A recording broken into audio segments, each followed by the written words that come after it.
Ratu Christina adalah anak satu-satunya dan penerus yang sah atas tahta kerajaan Swedia setelah kematian ayahnya, Raja Gustav II Adolf. Christina memiliki masa kecil yang kurang bahagia, di mana ia adalah anak yang tidak diharapkan oleh ibunya, Ratu Maria Eleanor, yang karena ketidakstabilan mentalnya telah berusaha beberapa kali untuk melukai Christina kecil. Meskipun demikian, semasa hidupnya ia dikenang sebagai wanita yang sangat terpelajar pada masanya. Ia juga menyukai seni dan sangat cerdas. Sayangnya, ia juga mengalami masalah dengan jati dirinya. Sehingga menurut rumor, ia dikabarkan menyukai pria dan juga wanita. Namun, seumur hidupnya, ia tidak pernah mau menikah. Bagaimana kisahnya? Yuk, langsung aja tonton video ini sampai habis. Sebelumnya, silakan subscribe dulu channel ini, serta nyalakan loncengnya untuk mendapatkan kisah-kisah menarik dari tokoh-tokoh yang terkenal di dunia.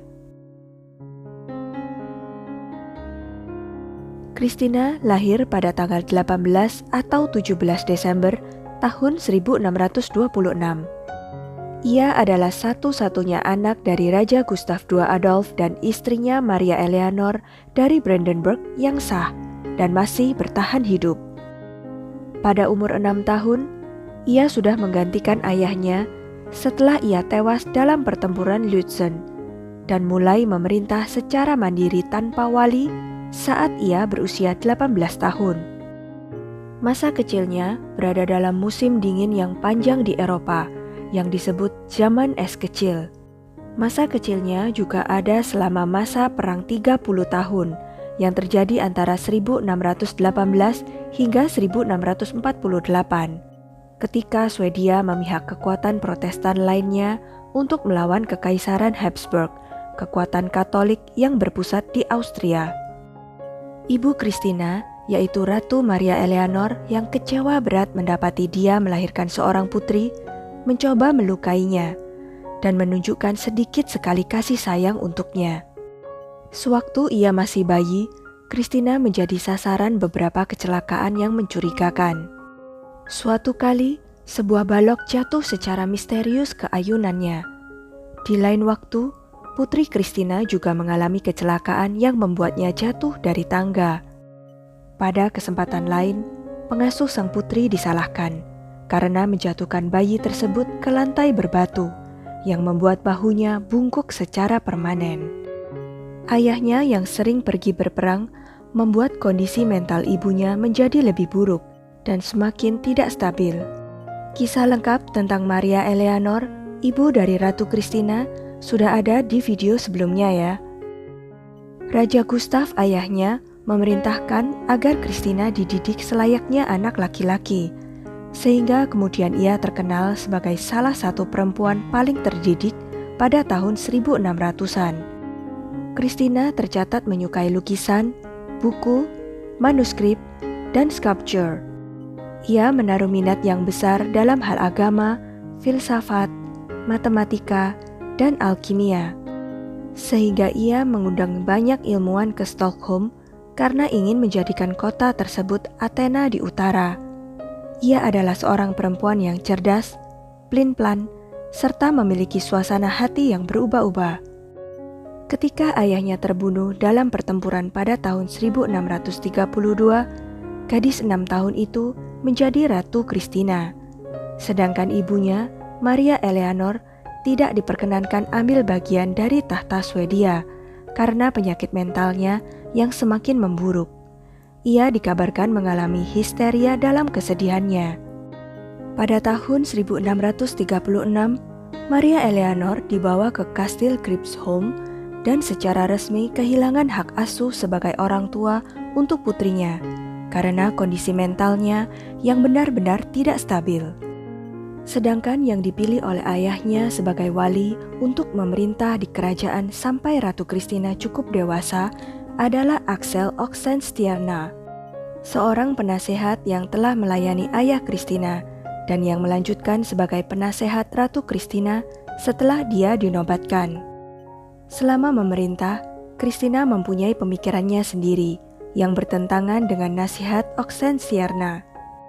Christina memprakarsai berakhirnya Perang 30 tahun yang berpuncak dengan perdamaian Westfalen pada tahun 1648. Penobatan Ratu Christina tertunda sampai Oktober tahun 1650. Maria Eleanor ibunya dengan bangga menghadiri upacara penobatan putrinya menjadi Ratu Swedia. Selanjutnya, Ratu Christina menunjuk sepupunya yaitu Carl Gustaf sebagai penggantinya. Beberapa sejarawan percaya bahwa dia berhubungan secara romantis dengannya sebelumnya, tetapi mereka tidak pernah menikah. Sebaliknya, hubungannya dengan wanita yang bernama Countess Eb Bellesper meluncurkan rumor bahwa ia menyukai sesama perempuan. Surat-surat yang masih ada dari Christina kepada Countess mudah digambarkan sebagai surat cinta, meskipun sulit untuk menerapkan klasifikasi modern seperti penyuka sesama jenis kepada orang-orang di saat kategorisasi semacam itu tidak diketahui. Mereka kadang-kadang berbagi tempat tidur, tapi praktik ini tidak selalu menyeratkan hubungan yang abnormal. Pada akhirnya, Countess menikah dan meninggalkan istana sebelum Christina turun tahta. Tetapi mereka terus bertukar surat dengan penuh gairah. Kesulitan dengan masalah perpajakan dan pemerintahan, serta hubungan bermasalah dengan Polandia mengganggu tahun-tahun terakhir Christina sebagai ratu. Dan pada tahun 1651, ia pertama kali mengusulkan agar ia turun tahta. Dewan kerajaan meyakinkannya untuk tetap tinggal, tetapi Christina mengalami gangguan dan menghabiskan banyak waktu terkurung di kamarnya. Christina akhirnya turun tahta secara resmi pada tahun 1654. Alasannya adalah ia tidak ingin menikah, atau ia ingin pindah agama negara dari Lutheranisme ke Katolik Roma. Tetapi motif sebenarnya masih diperdebatkan oleh para sejarawan. Ibunya menentang pengunduran dirinya, tetapi Christina meyakinkan ibunya bahwa tunjangan ibunya akan tetap aman, bahkan tanpa putrinya memerintah Swedia. Kemudian ia mengganti namanya menjadi Christina Alexandra, meninggalkan Swedia beberapa hari setelah pengunduran resmi dirinya, dan berpergian menyamar sebagai seorang pria. Ketika ibunya meninggal pada tahun 1655, Christina tinggal di Brussels. Ia pergi ke Roma, di mana ia tinggal di Palazzo yang penuh dengan seni dan buku-buku, dan yang menjadi pusat budaya yang hidup. Christina masuk ke Katolik Roma kemungkinan besar pada tahun 1655 pada saat ia tiba di Roma. Mantan ratu ini menjadi favorit Vatikan dalam pertempuran untuk hati dan pikiran agama dari Eropa abad ke-17, karena ia sejalan dengan cabang agama Katolik yang berpikiran bebas. Christina juga melibatkan dirinya dalam intrik politik dan agama, pertama antara faksi Prancis dan Spanyol di Roma. Pada tahun 1656, Christina melancarkan upayanya menjadi Ratu Napoli. Seorang anggota rumah tangga Christina, Marquis of Monaldesco, mengkhianati rencana Christina dan Prancis kepada Raja Muda Spanyol di Napoli. Christina membalas dengan meminta Monaldesco dieksekusi di hadapannya. Untuk tindakan ini, ia untuk beberapa waktu terpinggirkan dalam masyarakat Romawi, meskipun ia akhirnya terlibat lagi dalam politik gereja. Dalam skema rencana lain yang juga gagal, Christina berusaha menjadikan dirinya Ratu Polandia. Orang kepercayaan dan penasehatnya, yaitu Kardinal Decio Azzolino, diisukan sebagai kekasihnya, dan dalam satu skema, Christina berusaha memenangkan kepausan untuk Azzolino. Christina meninggal pada tanggal 19 April tahun 1689 pada usia 62 tahun, setelah mengangkat Kardinal Azzolino sebagai pewaris tunggal. Ia kemudian dimakamkan di Basilika Santo Petrus, suatu kehormatan yang tidak biasa bagi seorang wanita. Minat abnormal Ratu Christina dalam pengejarannya yang biasanya dilakukan oleh pria, serta kesukaannya dalam berpakaian pria menyebabkan ambiguitas tentang orientasi kelaminnya. Pada tahun 1965, tubuhnya digali untuk diuji, untuk melihat apakah ia memiliki tanda-tanda hermafroditisme. Hasilnya tidak meyakinkan, meskipun mereka menunjukkan bahwa kerangkanya secara tipikal adalah perempuan.